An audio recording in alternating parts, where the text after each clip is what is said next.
Good morning, students. Hope you're all doing well. So here we continue with our last minute revision for Telugu second language students of Telangana, जिसके पास यहाँ पे किसी district में इसको pre final या फिर किसी को स्पेशल टेस्ट कहा जा रहा है. So first let me tell you what we are going to cover in this video. आपका पार्ट ए पेपर यानी कि जो 60 मार्क्स का पेपर है, इसके most important and most expected questions मैं आपके साथ शेयर करने वाला हूँ फ्रॉम एवरी सेक्शन. जैसे आप जानते हो कि इस बार आपको फुल सिलेबस है. प्रीवियसली आपको प्रैक्टिस पेपर 1 आपका जो था वहां पे आपको 50% सिलेबस था. अब इस बार आपको पूरा 100% सिलेबस है. तो इसमें आपको डरने की कोई जरूरत नहीं है कि आपको इतना सारा कंटेंट है. मैं आपको हर सेक्शन से मोस्ट इंपॉर्टेंट क्वेश्चंस बताऊंगा. जैसे आपके क्वेश्चन नंबर 16 और 17 है, यहाँ पे 4 लेसन है और 4 lesson you have to read just 3 answers. Okay, 3 answers आप पढ़ लेते हो तो इट्स मोर देन इफ. आपको 3 में से ही आएगा. बट रिमेंबर कि क्वेश्चन को थोड़ी ट्विस्टिंग ट्वीकिंग होगी. क्वेश्चन को डिफरेंट वे में पूछा जाएगा. वो किस डिफरेंट वे में पूछा जाएगा वो भी मैं आपको बताने वाला हूं. तो पहले हम यहां से स्टार्ट करते हैं. ये आपका पहला सेक्शन दैट इज कि आपको एक गद्य भाग दिया जाएगा, आपको एक पैसेज दिया जाएगा. सो वो पैसेज पढ़ के आपको क्वेश्चंस अटेंड करनी है. तो ये पैसेज कहां से आएगा? ये पैसेज आपको सीन पैसेज होगा. ये आपकी सप्लीमेंट्री यानी नॉनेटेल जो उपवाचकम लास्ट आपका पार्ट है आपके लेसन के 8 लेसन के बाद वहां से आएगा, जिसमें टोटल 5 लेसन है. इसमें से फर्स्ट 2 लेसन मैं आपको इस वीडियो में डिस्कस करने वाला हूं. और एक्सक्यूज मी, पिछले 3 आई मीन लाइक पिछले जो लास्ट के जो 3 लेसन है उसको मैंने प्रैक्टिस पेपर 1 में डिस्कस किया. उसका लिंक मैं यहाँ शेयर करूंगा. मैं यहाँ डिस्कस कर सकता हूं पर वीडियो की लेंथ लंबी हो जाएगी. For those students who especially have no idea about what those 3 lessons are there, so इस वीडियो में आपको उसकी लिंक मिल जाएंगे. Kindly go through that. तो आपको आइडिया आ जाएगा, आप उसको अच्छे से लिख सकते हो. 5 मार्क्स है, बहुत स्कोरिंग सेक्शन है. आपको कुछ नहीं करना है, बस पैरा पढ़ना है और आंसर लिखना है. आपको थोड़ी स्टोरी ध्यान में रखना है. अब मैं पहले आपसे शुरू करता हूँ. फर्स्ट क्वेश्चन, इसमें जो चैप्टर है आपका नॉनेटेल का, हमसा एवरिदी. हमसा किसको कहा जाता है? स्वैन, एक बर्ड को. यहाँ पे 2 बच्चे होते हैं. एक होता है देवदत्तुडु, एक होते हैं गौतम बुद्धुडु. गौतम बुद्ध जी जिसको सिद्धार्थ कहा जाता था बचपन में, उनका चाइल्डहुड नेम सब जानते हैं हम गौतम बुद्ध जी को.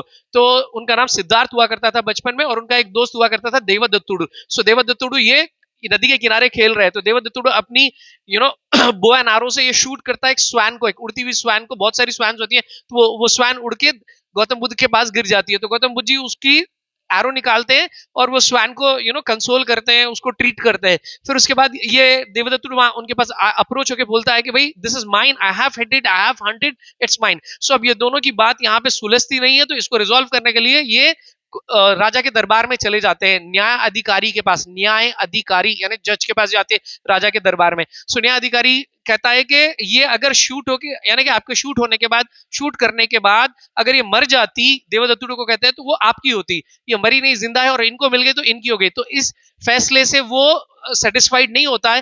तो ही वाज लाइक डिमांडिंग कि I need it, I want it. तो जब इन्होंने एक उपाय सोचता तो वो एक पीठा मंगाते हैं. पीठा यानी कि चौकी मंगाते हैं. एक चौकी पे वो बर्ड को रखते हैं और ये कहा जाता है कि देवदत्तुडु और सिद्धार्था यानी गौतम बुद्ध जी, आप दोनों को अलग अलग से आवाज देनी है. ये बर्ड जिसके पास भी आएगी वो उनकी हो जाएगी.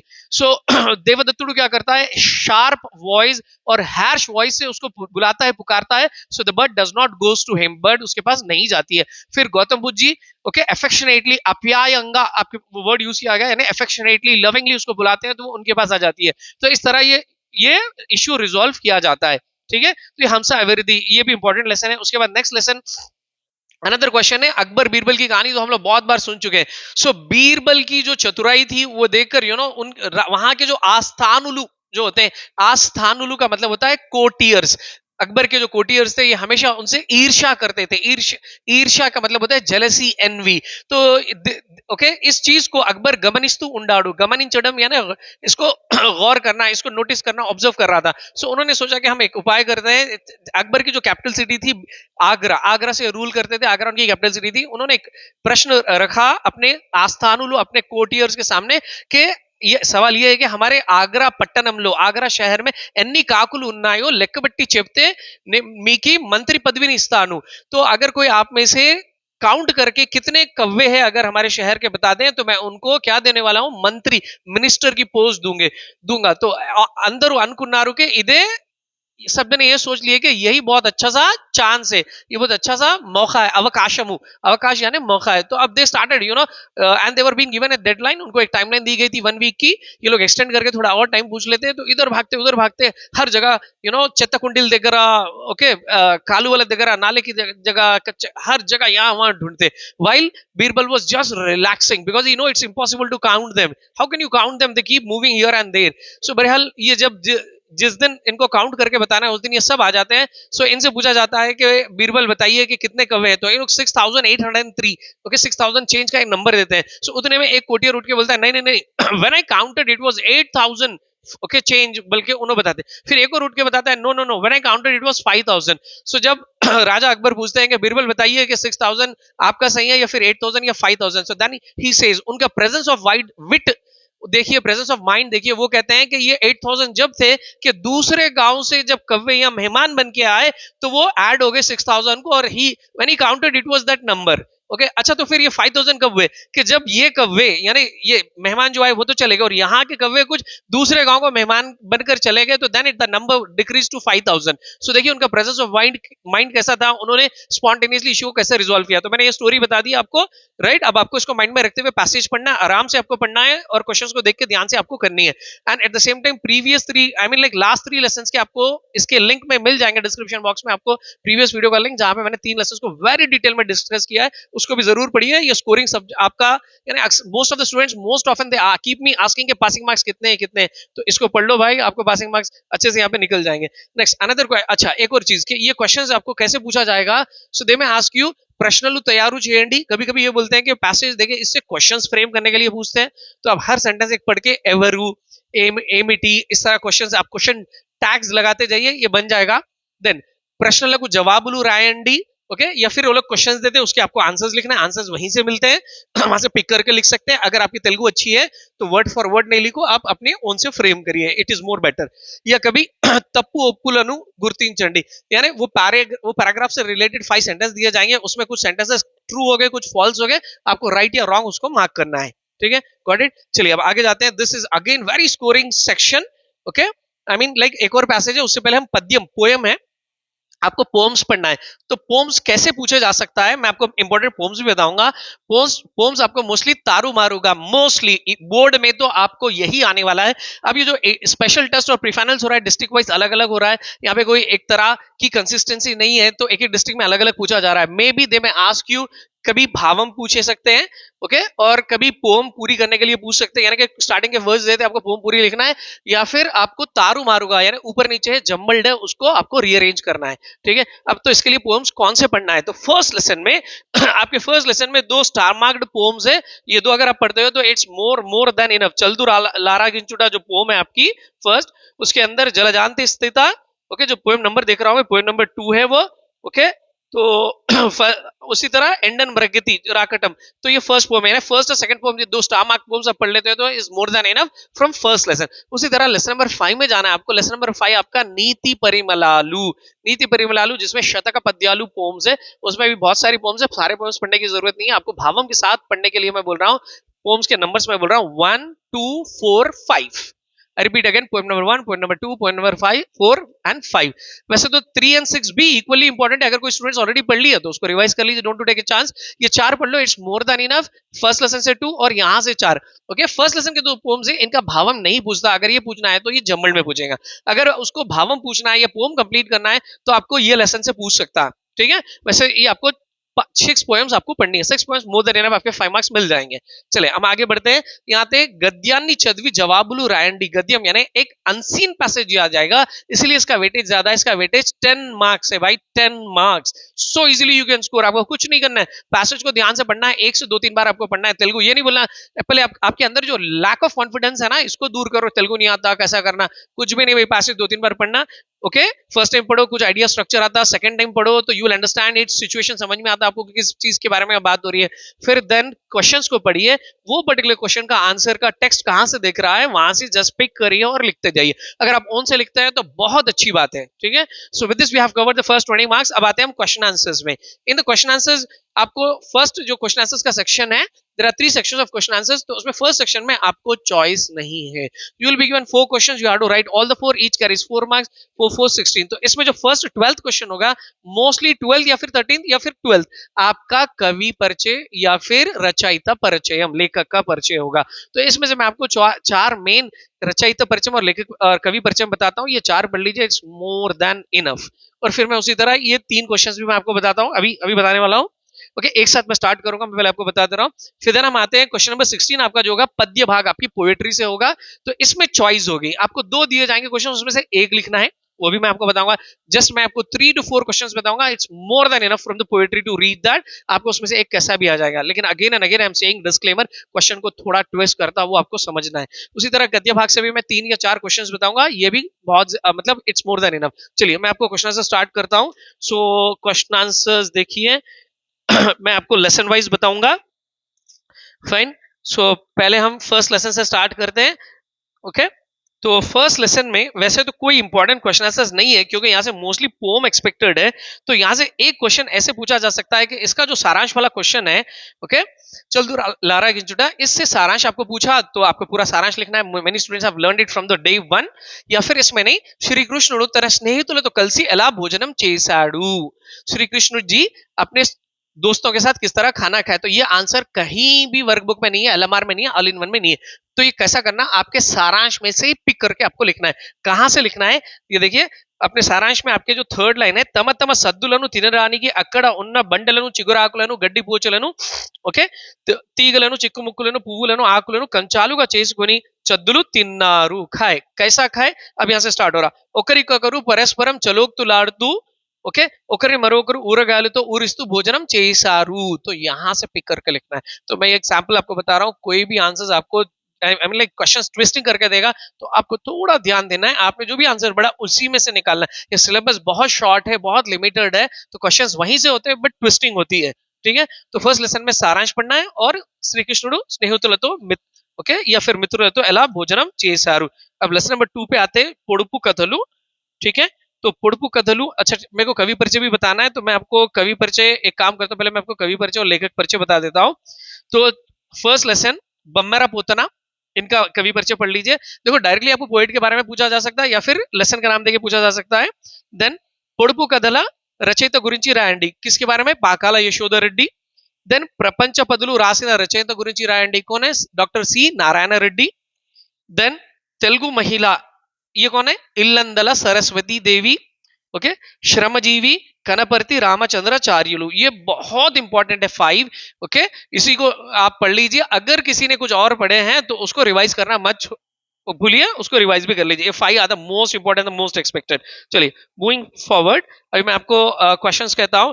పొడుపు కథల వలన ఉపయోగాలేమి, ये आपका शॉर्ट क्वेश्चन है। मैं आपको जो भी क्वेश्चन पढ़ रहा हूं मैं आपको बताऊंगा कि शॉर्ट है या फिर लॉन्ग है।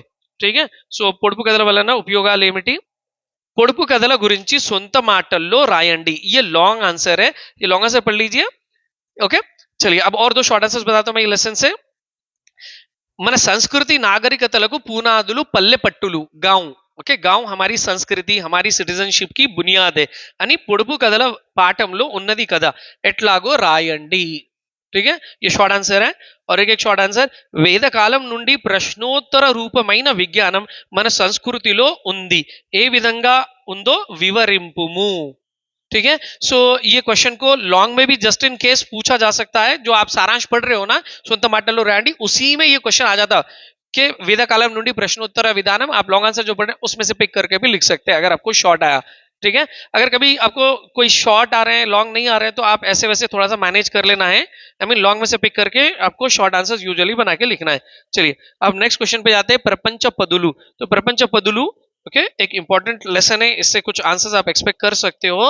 तो मोस्टली देखो ये क्वेश्चन है, ये क्वेश्चन का आंसर आपको भावा में भी मिल जाता। కష్టపడడం ద్వారానే ఏ ఫలితమైన లభిస్తుంది అని నీవు ఎలా చెప్పగలవు, वो है ना क्वेश्चन। కొవ్వెత్తి కరిగితే కాంతిని ఇవ్వగలుగుతుంది, రాయిని చెక్కబడితే శిల్పంగా మారుతుంది। फर्स्ट जो पोम है, కరిగినదే కొవ్వెత్తికి కాంతి ఎలా, तो वो पोम का भावम है ये क्वेश्चन। दोबारा मैं क्वेश्चन पढ़ता हूं, కష్టపడడం ద్వారానే मेहनत करने से ఏ ఫలితమైన లభిస్తుంది, किसी भी तरह का फल मिल सकता है అని నీవు ఎలా చెప్పగలవు।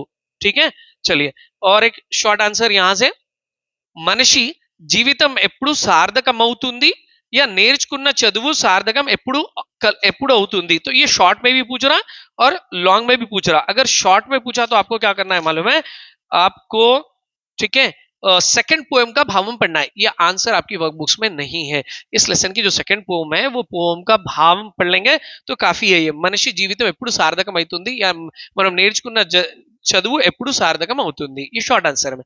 अब लॉन्ग आंसर, इस लेसन से लॉन्ग आंसर, एक लॉन्ग आंसर है जो आपकी वर्कबुक में अवेलेबल है. మనం ఏర్పరచుకున్న లక్ష్యాన్ని సాధించాలంటే తీవ్ర కృషి చేయాలి. పాఠం ఆధారంగా రాయండి. ठीक है. మనము ఏర్పరచుకున్న లక్ష్యాన్ని, हम जो लक्ष्य जो एम गोल सेट कर लेते हैं तो उसको साधिंचडम, उसको हासिल करना है तो कृषि చేయాలి. कृषि का मतलब होता है मेहनत करना, तभी आपको मिलेगा. नेक्स्ट लेसन नंबर 4 में आते हैं हम, भाग्योदयम. ये एक इंपॉर्टेंट लेसन है. ओके, सो यहाँ के भी कुछ आंसर्स आप एक्सपेक्ट कर सकते हो भाग्य रेड्डी वर्मा का. चलिए, पहला क्वेश्चन है आपका, అనగారిన వర్గాలలో చైతన్యం తేవడానికి భాగ్యరెడ్డి వర్మ చేసిన కృషి गुरिंची विवरिंचंडी. शॉर्ट क्वेश्चन है, शॉर्ट इंपॉर्टेंट है. और एक इंपॉर्टेंट क्वेश्चन है, ये क्वेश्चन को दो तरीके से पूछ रहा है. चित्त शुद्धि अंटे ఏమిటి, ऐसा भी पूछा जा सकता है. या फिर अंकित భావంతో పని చేయడం అంటే ఏమిటి, అంకిత భావంతో పని చేయడం అంటే ఏమిటి, या चित्त शुद्धिతో పని చేయడం అంటే ఏమిటి. ठीक है. चलिए, और एक क्वेश्चन ये रिपीटेडली पूछा जा रहा है, భాగ్యరెడ్డి వర్మ అనగారిన వర్గాలకు చదువు విలువను ఎలా తెలిపాడు. చదువు విలువను ఎలా తెలిపాడు, ये क्वेश्चन है. ठीक है. चलिए, और एक जनरल क्वेश्चन है, సాంఘిక దురాచారాలను మటుమాయం కావడం అనేది చదువుకోవడం వల్లనే సాధ్యం అవుతుంది. మీ అభిప్రాయం తెలపండి. I want to tell you one thing कि ये जो 4 क्वेश्चंस है इनमें से एक क्वेश्चन आपकी अभिप्राय जरूर पूछ रहा है. ठीक है. चले, हम आगे बढ़ते हैं. एक लॉन्ग आंसर ले लो यहां से. लॉन्ग आंसर, సాంఘిక దురాచారాలను మూఢ నమ్మకాలను, సాంఘిక దురాచారాలు సోషల్ లెవెల్స్, మూఢ నమ్మకాలు सुपरस्टिशियस ప్రాలదూరడానికి, इसको एराडिकेट एबॉलिश, इसको एराडिकेट करने के लिए మీరేమి చేయగలుగుతారో వివరించండి. ठीक है. सो एक और इंपॉर्टेंट आंसर है इस लेसन में, भाग्यरेड्डी वर्मा आदि हिंदुओं कोसम చేసిన కృషి తెలపండి. ये शॉर्ट आंसर में भी बोला, ये लॉन्ग आंसर में भी आपकी बुक में अवेलेबल है, आप उसको लॉन्ग में भी पढ़ लीजिए. This is more than enough. मैं आपको जस्ट 2 to 3 लॉन्ग आंसर्स बता रहा हूँ. भाग्यरेड्डी वर्मा का ये पहला लॉन्ग आंसर है आपको. चलिए, अब हम नेक्स्ट लेसन में जाते हैं. नीति परिमलालु, इसमें कुछ शॉर्ट आंसर्स है आपके पास में, पोम बेस्ड है. आप जो पोम पढ़ते हो उसी का भावम भी आपको हेल्पफुल हो जाएगा. ये जो पोम है ना, अल्पुडेप्पुडु पलकु आडंबरमु गानु, उसी भाव वगैरह पढ़ लिए तो उसके आधार पर क्वेश्चन है. देखो, अल्प बुद्धि मंची बुद्धि కలవారి మాటలు ఏ విధంగా ఉంటాయో తెలపండి. अल्प बुद्धि यानी तक्व बुद्धि ఉన్నవాడు, మంచి బుద్ధి ఉన్నవాడు, इन दोनों की बातें कैसे रहती आपको लिखना है. यानी इन दोनों की बातें कैसे रहती, जो अल्प बुद्धि रहती उसकी कंचु మ్రోగినట్లు ఉంటుంది, उसकी शार्प वर्ड्स एंड ऑल, उसके ऊपर आडंबर दिखावा ज्यादा होता. जो ओके మంచి బుద్ధి గలవాడు होता उसकी सोने जैसी బంగారం లాగా ఉంటాయి. चले आगे, very important answer from this lesson, ఎటువంటి వాడు మూడు లోకాల్లో పూజ్యులవుతాడు. ఎటువంటి వాడు మూడు లోకాల్లో పూజ్యులవుతాడు. तो आप इसको क्या कर सकते हैं, ये आंसर आप अगर पोम का भाव में पढ़ रहे हैं आप, तो आपको भाव में भी मिल जाता. सो ये आपको कहाँ मिलेगा, चित्तम चे राइट, यहाँ पे मिल जाएगा कि पोम नंबर 6, आपकी इसी लेसन की जो पोम नंबर 6 है, वो 6 का आप अगर भाव में पढ़ लेते हो तो आपको ये क्वेश्चन मिल जाता है कि ఎటువంటి వాడు మూడు లోకాల్లో పూజ్యులవుతాడు. సత్యం పలికే వాడు, ठीक है, మంచి ఆచారాలను పాటించేవాడు, చెడు ఆచారాలను పాటించడు, ఇవాళ. చలిए, और एक इंपॉर्टेंट क्वेश्चन ये लेसन से, తల్లిదండ్రులకు ఎటువంటి గుణాలు ఉన్న కొడుకు కావాలని కోరుకుంటున్నారు. తల్లిదండ్రులకు, ये क्वेश्चन ऐसा भी पूछा जा रहा है, संताనం ఎలా ఉండాలి. ओके, 5th लेसन है, अभी खत्म हो रहा है, बस 3 लेसन है. Very limited, very few questions I am sharing with you. Okay, just let me check if you have left anything here. नहीं, we did not leave anything, we have covered everything here. चलो, अब आगे जाते हैं, lesson number 6 में आते हैं. Fine. अच्छा, इसमें एक मिनट, एक और इंपॉर्टेंट क्वेश्चन है, वेरी वेरी इंपॉर्टेंट क्वेश्चन है. 2 क्वेश्चन है, ये एक है షార్ట్ క్వశ్చన్ है, శతక పద్యాలు చదవడం వల్ల ఏ ఏ లక్షణాలు పెంపొందుతాయి. శతక పద్యాలు ये जो पोम्स है पढ़ने से हमें क्या लक्षण आते हैं, ये क्वेश्चन है ये शॉर्ट का. ओके, और एक లాంగ్ క్వశ్చన్ भी है कि ఈ పాఠం వల్ల మీరు ఏమేమి నేర్చుకున్నారు. ఓకే, సో यानी శతక పద్యం పాఠ పద్యాల వల్ల మీరు ఏమి నేర్చుకున్నారు, ये एक लॉन्ग आंसर है. ये भी एक इंपॉर्टेंट क्वेश्चन है, समझ रहे ना. देखो मैं दोबारा पढ़ रहा हूँ. పాఠం శతక పద్యాలు ఆధారంగా మనం అలవర్చుకోవాల్సిన మంచి గుణగణాలు వివరించండి. या फिर శతక పద్యాలు ఆధారంగా మీరు నేర్చుకున్న మంచి విషయాలు రాయండి. फाइन, बहुत इंपॉर्टेंट है लॉन्ग आंसर. चलिए हम आगे जाते हैं. Then question number, lesson number आपका 7.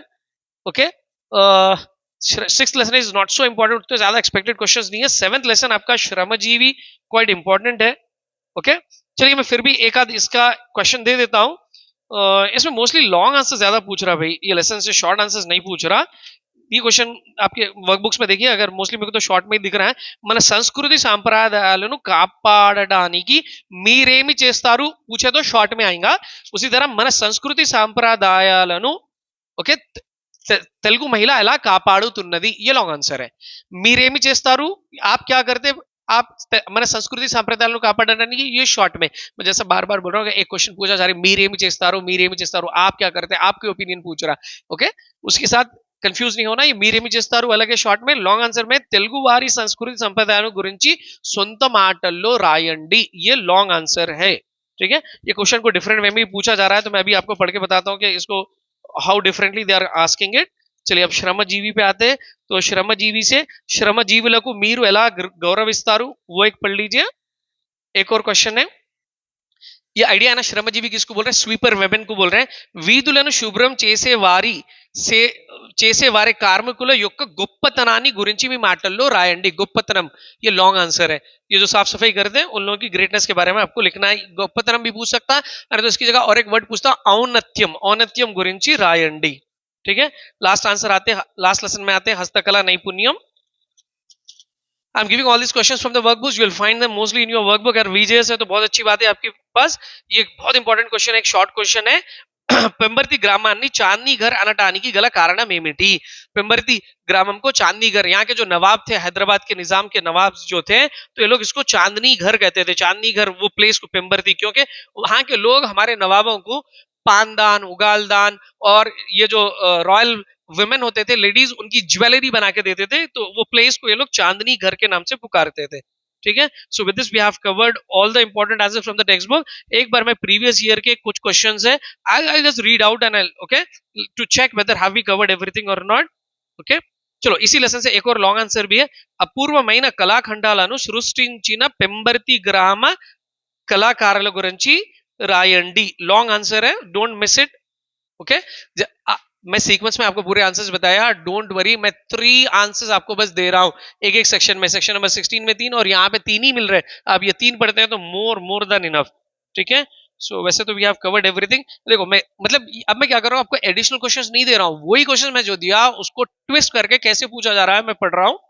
తెలుగు సంస్కృతి సంప్రదాయాలను కాపాడడంలో స్త్రీ పాత్ర మరువలేనిది ఎందుకో వివరించండి. वो तेलुगु महिला का जो सारांश है आपको वही लिखना है.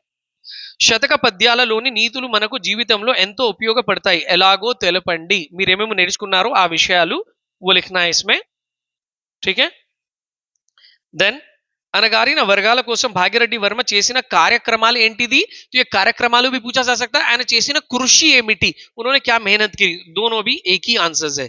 ठीक है, चलिए देन సంస్కృతి సంప్రదాయాలు నిలబెట్టుటలో స్త్రీల పాత్ర ప్రముఖమైనది పాఠం ఆధారంగా రాయండి. अभी जो क्वेश्चन पढ़े ना वही है, इसको डिफरेंट वेज में पूछा जा रहा है. ठीक है, चलो देन अनदर क्वेश्चन दट ఈస్ కృష్ణుడు తన మిత్రులతో ఉన్న విధానం ఓకే ఎలా ఉంది రాయండి, यानी कि वही आपको लॉन्ग आंसर लिखना है. Then another one, Bhagya Reddy Varma గారి గొప్పతనం రాయండి, तेलुगु महिला गुरिंची रायंडी. अभी तेलुगु महिला रिपीटेडली हम पढ़ रहे हैं, देखो ये मोस्ट इंपॉर्टेंट है, मैं आपको बार बार बता रहा हूं. I have given you only 3 long answer, that's more than enough. ठीक है, శ్రమజీవులు పాఠం ద్వారా మీరేము నేర్చుకున్నారో సొంత మాటల్లో రాయండి. Fine, so with this we are done with all the important answers I have covered up. I've just read how to do it. Now coming to the last section, यहाँ पे आपको अच्छी सी एम्पल चॉइस है. आपको ये 4 में से सिर्फ 3 क्वेश्चंस दिए जाएंगे. आपको 18, 19, 20 में ऐसे लिख दिया. यहाँ पे 3 में से आपको एक डिस्कोर्स लिखना है. मित्रुनि की लेखा, आह्वान पत्रम, इंटरव्यू, प्रश्नावली, संभाषण. ठीक है, 4 पढ़ना है. 4 आपको 4 पढ़ लो, मोर देन इनफ. आपको इसमें से एक कवर हो जाएगा और इसमें सब में ज्यादा इंपॉर्टेंट आपको लिखा होता है. तो मैं इसका फॉर्मेट ऑलरेडी मैं पिछली वीडियो में एक बार बता चुका हूं, same format, I don't want to repeat it again. Okay, तो मैं उसकी लिंक आपको इसमें शेयर कर रहा हूं, तो आप थोड़ा सा क्लिक करके देख लीजिए, आपको ये चारों के चारों वहां पे मिल जाएंगे. ये 4 में मैंने फॉर्मेट बताया, एक एक सैंपल आपके साथ डिस्कस किया और क्या इंपॉर्टेंट है इसमें, आह्वान पत्रम किस तरह का आह्वान पत्रम इंपॉर्टेंट है, प्रश्नावली किसकी लेनी चाहिए, ये सब भी मैंने उसमें डिस्कस किया, वो आपको मिल जाएगा. And now coming to the objective part भी, मैं इसके लिए सेपरेट वीडियो इसके बाद अपलोड कर रहा हूं, तो आप उसमें देख लेना. Till then have a good day and have a good practice.